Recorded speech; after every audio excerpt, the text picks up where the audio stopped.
fact is we've got good potential. We've got even better potential than we're even performing to right now. From an iron ore perspective, you can see there, these are the committed projects in iron ore, and that is just, you know, and you can see there where they're heading through to 2016. They are just currently committed projects. They are not new projects. That is just what we've currently committed to.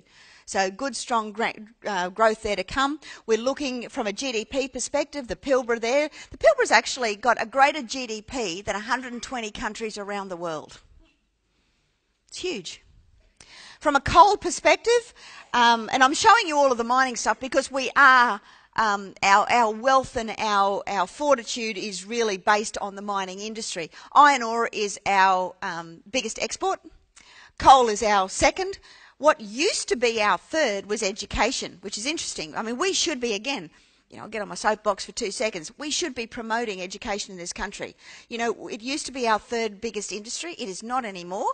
And we need to be educating Asia. We need to be educating the world. Because you know how much money that brings to this country?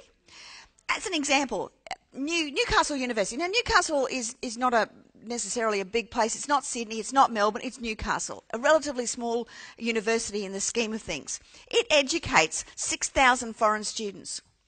Those 6,000 foreign students pay the Newcastle University around the $44 to $45 million to educate those 6,000 students. That's a lot of buildings. That's a lot of research and development. That's a lot of professors and doctorates and things that we get, you know, pay for it.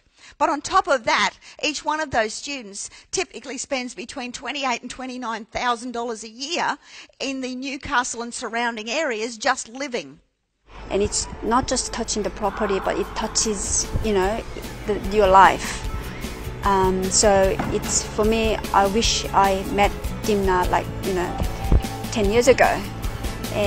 But now I met her, and then it's just changing so much in our life, and we know we can actually get there and we can actually control our life.